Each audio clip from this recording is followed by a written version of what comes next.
5 seconds.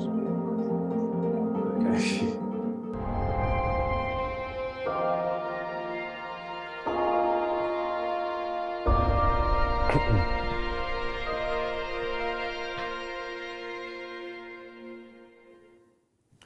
Prime Minister Morrison, good evening in Canberra. Great to see you.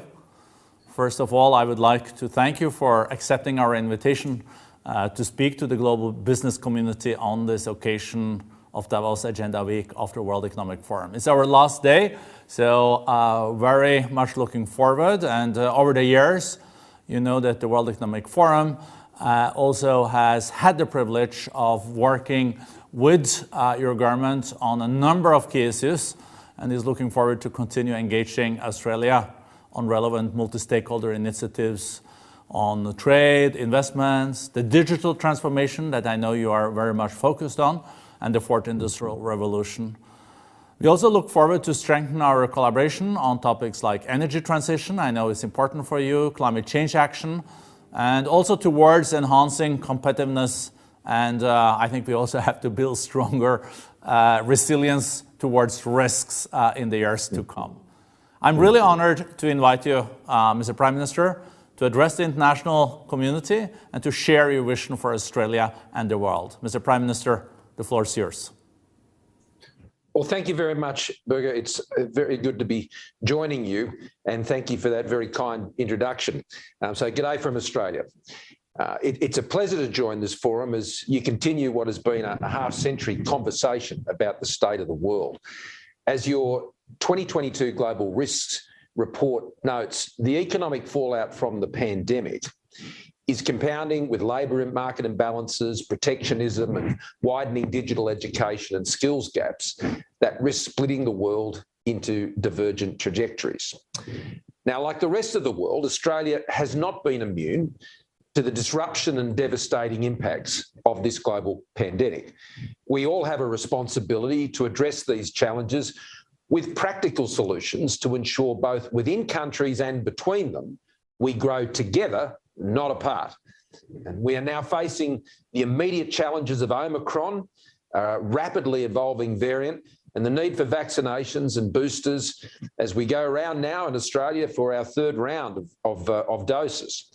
Omicron underscores this simple fact that there is no guidebook to this pandemic. There's no magic GPS system for avoiding the enormous stresses and strains it continues to place on all nations, be they governments, businesses, communities, families, and indeed individuals, wherever they are. Yet amidst this fog of radical uncertainty, Australia, well, we've charted a very clear path, and it's been our own unique path through this pandemic, what we call the Australian way. And in the process, we've achieved amongst the lowest death rates in the world, the highest vaccination rates, and one of the strongest performing advanced economies in the world to come through this pandemic. We've always been prepared to save lives and save livelihoods, and we've seen those as important dual tasks through this pandemic. We have been realists in our approach. We've been prepared to take action early, closing our borders, initiating our national pandemic plans, calling it the pandemic some fortnight before even the WHO named COVID-19 as a pandemic. We've been highly pragmatic and consultative. We've been prepared to listen to the expert medical advice and act on it, the best available medical advice, but also the best available economic advice.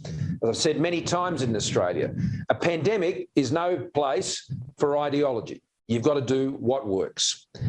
At the same time, we've been principled and very clear-eyed in our response. At all times, our goal, as I said, has been to save lives and livelihoods. Our approach has reflected Australia's unique circumstances and our institutional structures, our federation, first and foremost, such as our mixed also public and private health system, which continues to perform well. Our unprecedented economic supports delivered in a form that kept employees attached to their workplaces as businesses went into an unspecified period of hibernation back in 2020. It gave businesses the confidence that they could get through tomorrow each and every day. And we were clear that our measures were never designed to be open-ended, but they were to be temporary and targeted, respecting that there were taxpayers' money that was being spent. And at all times, we put our faith and trust in the common sense and public spiritedness of the Australian people. And that trust was well founded. No country, Australia included, we don't pretend that every response has been perfect. No country could claim that. No government could claim that. But what I am very proud of is Australia has been able to stay focused on these key goals.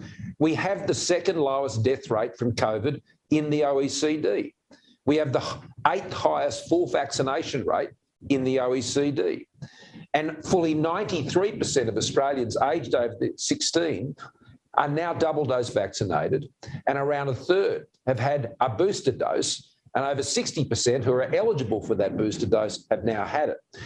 Our latest economic growth figures for the third quarter of 2021 showed we were just 0.2% below where we were going into the pandemic, whereas most advanced countries, economies, nations remained 1% to 2% down on pre-pandemic levels. And we finished 2021 very strongly in the fourth quarter. Our unemployment rate fell to 4.2%.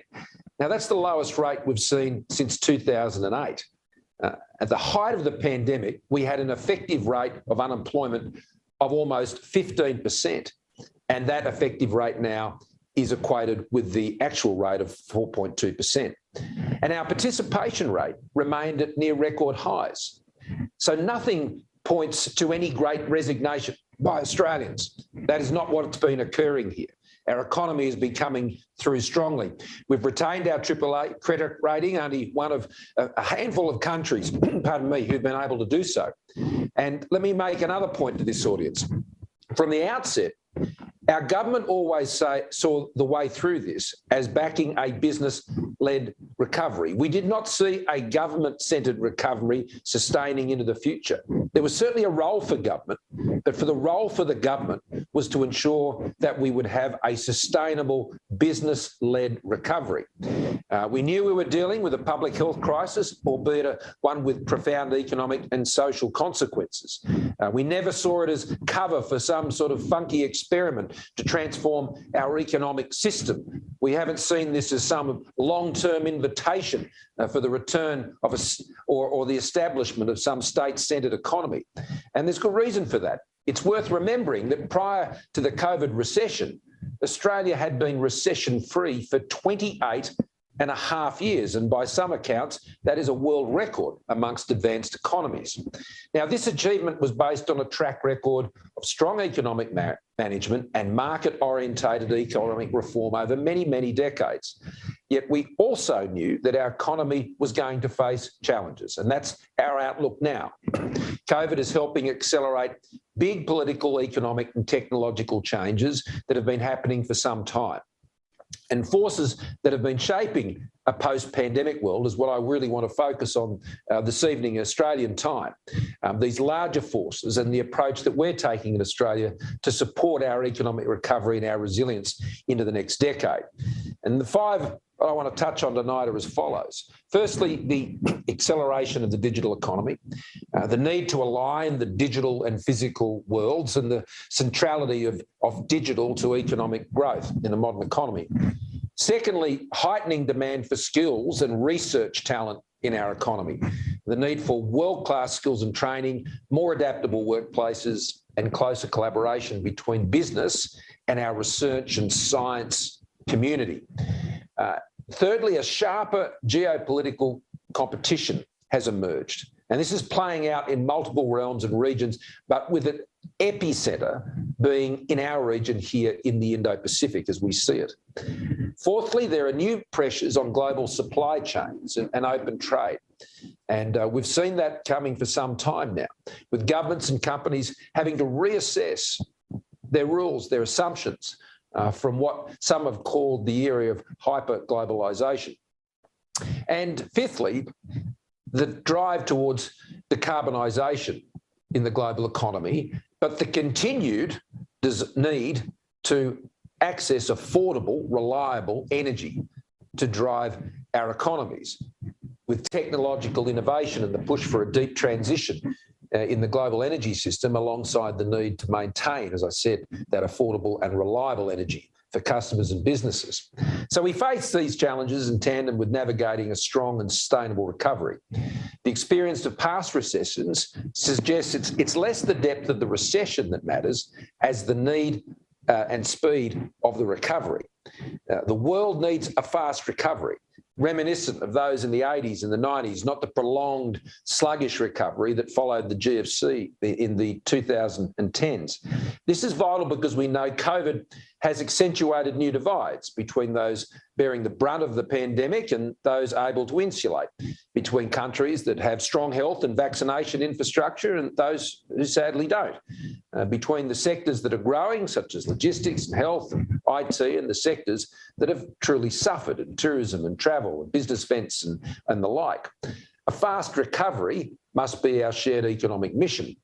A recovery, it's about creating jobs, building wealth and prosperity, and that narrows the divides in our communities, because shared prosperity is always the foundation for a strong and stable democracy and global security. So let's talk about some of those in turn. The acceleration of the digital economy. So when COVID hit, the digital economy went gangbusters. Adaptation and innovation was almost immediate. Australia jumped 5 years ahead in digital adoption in almost the blink of an eye. Around 9 in 10 Australian firms have adopted new technologies. Our investments across digital capabilities meant essential government services remained operational and available. In 2020-21, there are 1.4 billion online interactions with government, an increase of 126 million on the previous financial year. And just as we were stepping up as governments, the private sector was doing exactly the same thing, solving problems, unleashing change, and understanding that in a pandemic, profound change was necessary to be able to push through. In Australia, we estimate that increased digitalisation could add some $90 billion to our economy, as well as create some 250,000 jobs in the near future. Under our digital strategy, Australia aims to be a top 10 digital economy by 2030, and we're well on the way to that. And the key question is, how do we navigate this shift sustainably? We do it in a way that serves our economy, but also our values as a liberal democratic society. We must encourage the investment in jobs and opportunities that digital technologies generate. And at the same time, we need to ensure the digital world, and this is very important, is safe, it is secure, and it is trusted. Now, as leaders, we're walking a tightrope, trying to get that balance and those settings right. Some of those settings are about clearing the way for business, getting out of the way. And in Australia, that has meant driving world-leading reforms in open banking, e-invoicing, digital identity, which means, frankly, people get paid more quickly, boosting cash flows, particularly in the small and medium enterprise sector, and unlocking the transformational opportunity of critical technologies, most recently with a new quantum commercialisation hub to commercialise the world-class quantum research we do here in Australia. We've seen significant strides in our local tech sector with global success stories like Atlassian and Canva and Afterpay. And we've seen enhanced engagement from international tech giants. For example, Google recently investing $1 billion to expand its presence here in Australia, including with a new Google research hub right here in Sydney, one of only a handful of cities where Google has decided that that's where they need to be to drive that innovation and their investment. Now, as we encourage that investment, we're putting an equal amount of effort into ensuring the online world has the same rules as the physical world. It can't be the Wild West where just anything goes, because while the online world presents many great opportunities, it also presents very real risks to people's safety, particularly women and children. And Australia is taking world-leading action on this front, both at home as well as through international fora like the G20. With the appointment of a dedicated e-safety commissioner, we understand the world's first, preparing legislation to unmask trolls who defame others by making platforms responsible for what is published on their platforms, strengthening online privacy protections, working with the social media companies to make sure they combat misinformation and disinformation on their platforms, and of course, ensuring they take action in relation to terrorist-related content. Secondly, it's about heightening demand for skills and talent in our economy, and the pandemic has put up in lights the absolute importance of a healthy, skilled, productive and flexible workforce as the foundation for prosperity and security. It has brought to the fore the argument that the World Economic Forum has been making for some time about human capital. To put it bluntly, a sense that too many businesses have undervalued and underappreciated the people on which the economic value of their firm and their nation rests. Just how important can be seen in the context of the pandemic. Suddenly, how we work was completely upended. This led to the reconfiguring of workforces, challenging assumptions about how and where we could work. As I mentioned earlier, Australia's unemployment is just down to just over 4%. Now, that's one of the lowest since records began here in Australia over 40 years ago. And with that, efficiently matching the skills of our workforce with the needs of a modern and transforming economy. That's a challenge, and it's incredibly important to meet the challenge. So how we anticipate those needs and plug workforce shortages must now happen in real time. As a government, we actually doubled our investment in skills training through the pandemic. And one of the first invention initiatives we took in the economy was to keep our apprentices in jobs through wage subsidies for those businesses to ensure we did not suffer a generation of lost skills. Those apprentices, particularly the younger ones, would have been the first off, and they would never have got back on.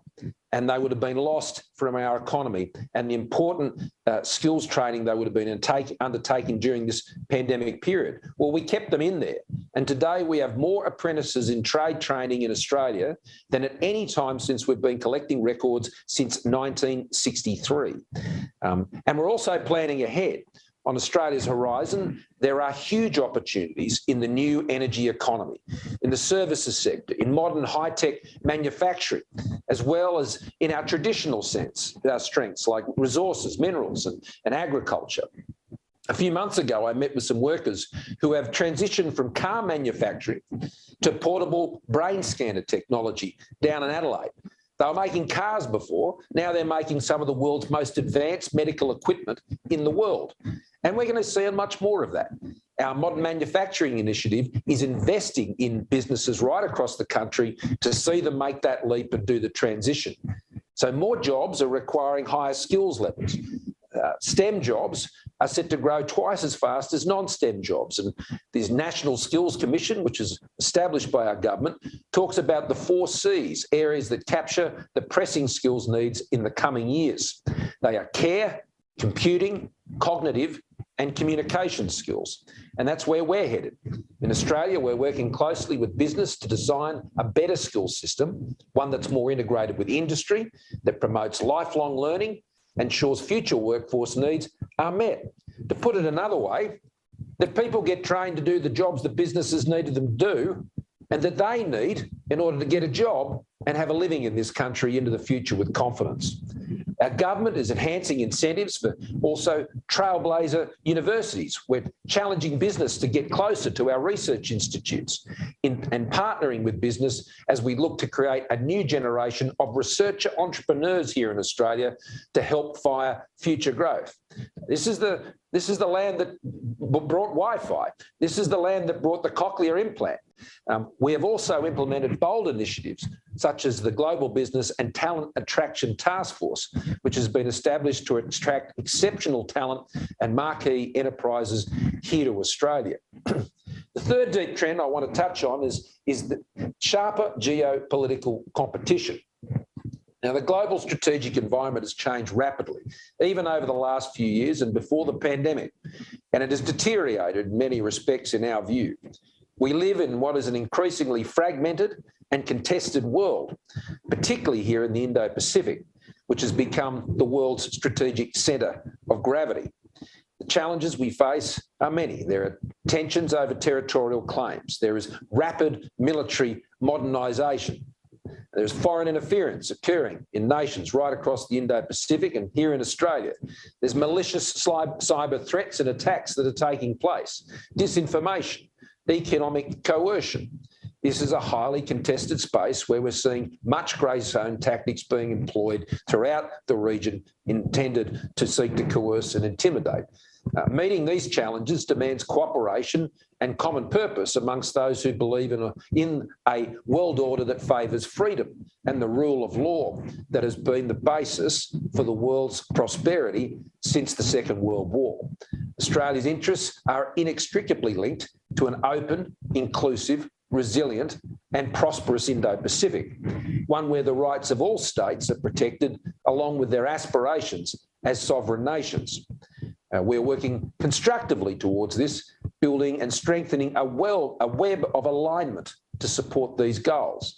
That includes our Pacific family through the Pacific Islands Forum, the nations of the Pacific, our ASEAN friends who are central to our vision for the region. Australia is the first nation to have been able to conclude a comprehensive strategic partnership agreement with ASEAN.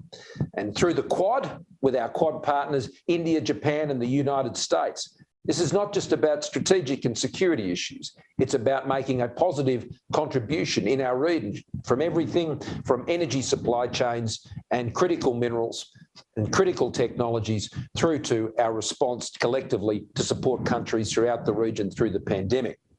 With our growing number of comprehensive strategic partners and our partners across Europe, like multilateral fora, including the G20 and APEC and the OECD, and with our long-standing friends and allies, we are forming these alignments that are effective in securing peace and promoting peace in the Indo-Pacific. I want to particularly draw attention to our new enhanced trilateral security partnership with the United States and the United Kingdom, AUKUS. This will also contribute to peace, stability and security in the Indo-Pacific region, benefiting all who live here. We want to maintain an open, rules-based international system that allows all nations to flourish free from coercion. Rules that foster international trade, create wealth, bring nations together, enable them to cooperate and collaborate and trade. This will be vital, not only for our recovery from the pandemic, but for nations all around the world, but particularly in this region. Now, allied to heightened strategic competition is the new pressures on global supply chains and open trade. For decades, sophisticated and efficient supply chains have been integral to global growth and rising living standards. During the early stages of the pandemic, our normally well-functioning supply chains experienced incredible strain. To the credit of governments, in partnership with transport, freight and logistics companies, there was no wholesale collapse, but still it was quite a shock. Many critical supply chains are yet to fully recover, and we need them to. The recovery of global air and sea freight is still too slow. We are witnessing increasing costs and inflationary pressures, as well as reduced consumer supply. We need a greater collective focus on easing the constraints on international shipping and the recovery of passenger flights. The lesson of these times is that supply chain resilience requires a new partnership between countries, governments and business. We have learned we must build in resilience because in the future there will inevitably be times of turbulence and disruption. We have learned that just-in-time supply chains aren't enough anymore, and we can't take access to critical inputs for granted. Australia, we're known as a dependable supplier of goods and services, and we're open to working together to create secure supply chains with trusted partners that make our countries collectively stronger. Trust is as important, if not even more important, than cost in modern supply chains. More attention needs to be given to driving open international trade, which is a fundamental enabler of well-functioning supply chains and economic development. In recent times, Australia has experienced the effects of economic protectionism and coercive interests targeted towards Australia. As a trading nation, we have simply sought to hold firm to our values. But this has not been without cost. I believe it has also come at a significant cost to the countries which implement such measures. It's hard to see how anyone wins from those types of tactics. The world cannot afford to march in that direction. And more than ever, there is a need to support the multilateral system and promote trade liberalisation. Over the last decade, Australia has concluded multilateral trade agreements, such as the Comprehensive and Progressive Agreement for the Trans-Pacific Partnership and the Regional Comprehensive Economic Partnership Agreement. We've also increased the coverage of our free trade agreements to 15, including the most recently and the first with the United Kingdom since they left the European Union. These arrangements now cover over $2 billion new consumers, which represents 75% of our trade. 75% of our trade covered by formal trade agreements. Now, finally, let me just touch on what is arguably one of the greatest shared challenges, and that is the decarbonisation of the global economy. Australia has made a clear commitment to net zero emissions by 2050, and we have a credible pathway to get there. And it's a very Australian pathway. It's a very practical one. It's about technology and letting technology lead that approach. We want to drive down the cost of technology. If you do not get the cost of technology for low emissions, zero and sub-zero emissions down to scaled, affordable levels, then we will not see their take-up in developing countries around the world that will be responsible for the largest share of the growth in emissions in the world today. That is how you change it. We must make that technology affordable and scalable and able to be adopted in developing countries. If that does not happen, then all the talk will end in nothing and emissions will continue to rise. And this is why Australia is so focused on wanting to be at the centre of the solutions that actually deliver low-cost, credible, affordable, sustainable, scalable technologies for a new energy economy. So we're providing $21 billion here in Australia, working with business to develop the next generation of low emission technologies. These investments will in turn unlock more than $84 billion in private and public sector investment. Now, this is technologies like hydrogen, and Australia is incredibly well placed to be a hydrogen power trader of the future. Ultra-low-cost solar is another area, carbon capture and storage. Then we want to export these technologies, working with partners in our region and around the world to support that global energy transition. We have now established low emissions technology partnerships with Singapore, with Japan, with Germany, with Korea, with the United Kingdom, and we are close to concluding a partnership with our dear friends in India. And we're also positioned to be a world-leading producer and exporter of hydrogen, investing in clean hydrogen industrial hubs, working towards a green economy agreement with Singapore, working with partners including Indonesia and Vietnam to put the Indo-Pacific at the forefront of the global energy transition, and developing clean hydrogen supply chains. And our first focus is with Japan.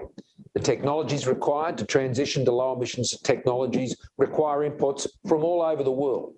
So our clean energy supply chains, they must be diverse, they must be reliable, and they must be competitive.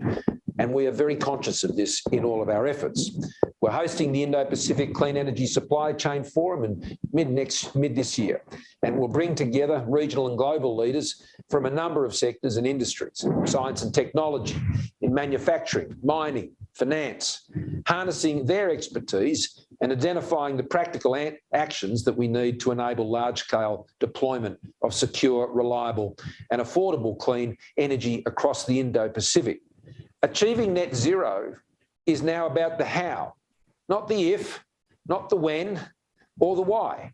It's about the how. And countries, companies, scientists, researchers, technologists, financiers, entrepreneurs are the ones that need to drive this technological change. If we can achieve that, then we can solve the climate challenge. If we don't do that, then we will not. And on this, I particularly want to acknowledge the leadership of my dear friend, President Widodo in Indonesia, in guiding global efforts on sustainable energy transitions through the G20. And I look forward to those discussions taking place over the course of their presidency. So in conclusion, friends, the world faces many challenges. That's not new. Australia faces these challenges with our trademark optimism. We're a very optimistic people. We back ourselves to deal with whatever comes and push through and overcome. We're ambitious, we've got a gritty determination, and I think in a good humoured way. We're a strong, stable and reliable partner, We're culturally diverse, the most successful multicultural and multi-faith nation anywhere on the planet. With the most livable cities, trusted institutions, world-class education, research institutions, and an economy that is strong and diverse and a workforce that is highly skilled, we believe we are very well placed. Yes, like any democracy, we have our arguments, and as we've seen over these past 2 years, when the chips are down, we do back each other in. We're not perfect, but we're making our way strongly. Australia is and will play its part in the world recovery that the world needs. And I look forward now to taking your questions. And I thank you for your kind attention. Thank you so much, Mr. Prime Minister, for that very optimistic and powerful speech. We learned a lot about the transition being the green transition, but also the digital transition, and how that has also impacted your vision for Australia in a post-COVID world. We have huge interest from the business community. Australia is an interesting country to invest and do business with. So without further ado, I would then turn to some of the CEOs. We're running a little bit over time, so if you're okay, Prime Minister, I'll bundle the questions. So we'll take 2 questions, and then we'll see how we fare. Let me then start with Hannadi Al-Saleh. She's the chair of the board of Agility, in the middle of everything that you also addressed with supply chains, but also inclusive growth. So Hannadi, over to you. Hello, I represent Agility, a global supply chain services, investment and innovation company. The issue of SME empowerment via technology is an issue I feel very passionately about. And in Australia, small businesses account for around 60% of all exporters by absolute numbers, but export less than around 1% of all merchandise value. We have seen the world over that e-commerce is creating new opportunities for SMEs to trade across borders. Can you talk about what you see as key opportunities and challenges for Australian SMEs to engage more actively in the global trade? And can you please also tell us more broadly about your government's Job Maker business plan to digitally skill SMEs and increase their economic potential in general? Sure. Well, thank you for that. And I'll touch again on some of the points that I made. Small and medium-sized enterprises, is exactly as you say in Australia. They are the backbone of our economy. Many of our very large companies, particularly our resources companies, can account for the bulk by value and even volume of a lot of trade. But one of the areas we know there are great opportunities for our SMEs in a digital economy is through digital commerce. And that's why we've been seeking, working with other countries, starting with Singapore, to get new digital trade agreements and the standards that need to apply to those to make them very effective and accessible and easy to use for small and medium-sized businesses. One of the few upsides of the pandemic has been that by necessity, transformation of small and medium-sized enterprises into embracing the digitisation of their business. And whether that's from their basic accounting systems and information management and their e-invoicing, that's been heavily backed by our approach as a government to increase how people interface with government for government services, administration of taxation, all of these issues. So that means they upskill and change their systems to engage with government, and it's more efficient, it costs them less, and then they can start to see the other advantages of going down that path. The most important one is they get paid on time. That's the most important one. I mean, we've got now our for a number of years, our new payments platform, one of the most fastest in the world, 24/7, instantaneous digital commerce and payment systems, which means that businesses can rapidly cut down the times for payments, which can transform their cash flow, which for small businesses, it's all about cash flow. Cybersecurity, I would argue, is one, if not the most important thing for seeing a successful digital economy. People have to be confident that they can operate. And we are seeing malevolent actors in the cyber world, both state-based actors, criminal-based actors, others for industrial and espionage, and all of these sorts of things. And that is why cyber safety and security and the skills that support that and awareness of that, supported by government institutions, is a big part of our plan. Then, of course, there's the infrastructure. And the national broadband network, which has been rolled out right across Australia, with the ability to further upgrade and improve those speeds and times, that's been a massive project here. And our technology, telecommunications experts and companies here in Australia have driven that together with the government. So getting all of those pieces in place, lifting the skills though, ultimately, both in quite specific technical areas as well as a general awareness level, I think is also important. So I see the future of small and medium-sized enterprises in Australia tightly linked to their adoption and integration of digital technologies and how they run their businesses. And that's what the policy is designed to support. Thank you so much, Prime Minister. We have around 10 more minutes and we have 3 more questions. Do you want me to bundle them or are you... Sure. Okay, so then we take the 3 questions and you can then handle all the 3 of them. You're used to question time in Parliament, so that's a tougher thing than this thing. So let's then move to Mr. Sunichi Miyanaga. He's the chairman of Mitsubishi Heavy Industries, and Japan being also one of your key collaborators as a country. So, Mr. Miyanaga-san. Thank you. I thank you very much for your encouraging address, Your Excellency Prime Minister Morrison. I understand that under your leadership, Australia is making aggressive efforts toward carbon neutrality and is earnestly promoting production of carbon-free fuels like ammonia and hydrogen by utilizing renewable energy like solar, not only for your country, but for other countries. In the meantime, Japan is developing a variety of technologies that will contribute to realize carbon neutrality. For example, our Mitsubishi Heavy Industries Group is developing 100% hydrogen-fired gas turbines by 2025, and also brushing up our carbon dioxide capture technology, which we have 70% global market share now. I strongly believe that Australia and Japan will help accelerate very much the smooth energy transition of the world through mutual technological and industrial collaboration, and also mutual engagement in international rule-making for such transition. May I ask Your Excellency about your view on this? Thank you, arigato. Let's then go to John Holland Kay, the CEO of Heathrow Airport. Thank you, Mr. Prime Minister, and I warmly welcome your comments on the importance of passenger travel. But I wanted to ask you... I promise not to mention the ashes. Oh, oops, I did. I wanted to ask you about net zero, and Qantas and other global airlines have committed to net zero aviation, one of the hardest to abate sectors, by 2050.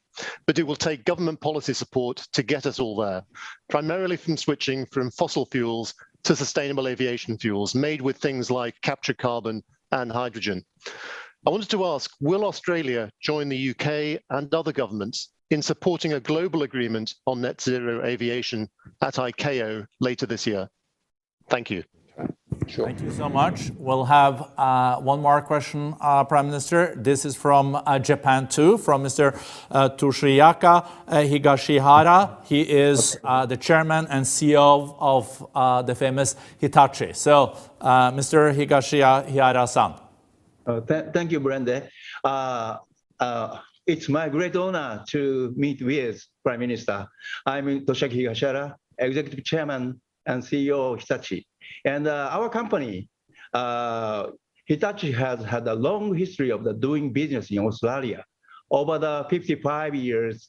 And we have always been impressed with the continued stable economic growth and the Australian government's approaches to infrastructure expansion through various programs.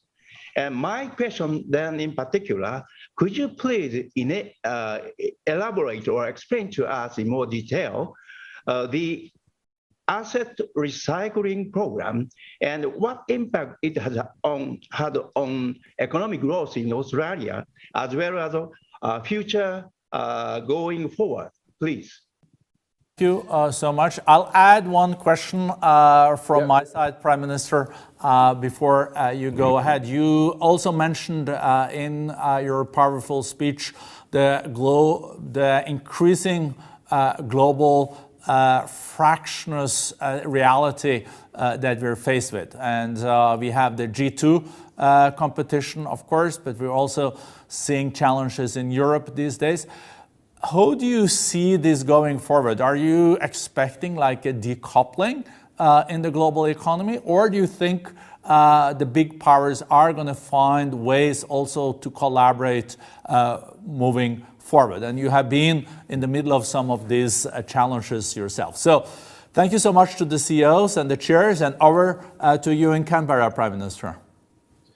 Well, thank you, and look, thank you for those questions. I might start with my friends in Japan. I very recently had the opportunity to have our dialogue with Prime Minister Kishida, and he's doing a terrific job in picking up the reins of that relationship with Australia, and we were able to complete our reciprocal access agreement for our defence forces, self-defence defence forces, and that is the first such reciprocal agreement, status of forces agreement that Japan has had with any other country in the world, and really welcome that and the partnership we have with Fumio, with Prime Minister Kishida, and looking forward where we can actually meet again in person. We had the opportunity to meet when I was in Glasgow for COP26. So picking up those issues, you're absolutely right about Australia's commitment on hydrogen. And what this is all, I mean, Australia has natural advantages, large areas, lots of sunlight. And that obviously makes Australia an obvious place for being a hydrogen producer. And that is factoring heavily. But it has to be done at the right cost. So this is about the cost of electrolyzers. So what we've done in our hydrogen sector is we have invested heavily in projects, in particular with Japan. They're one of the first countries we started working with on hydrogen. But it's about getting the cost of that production down to $2 Australian per kilo, because we know if we can get it to that, then it takes off.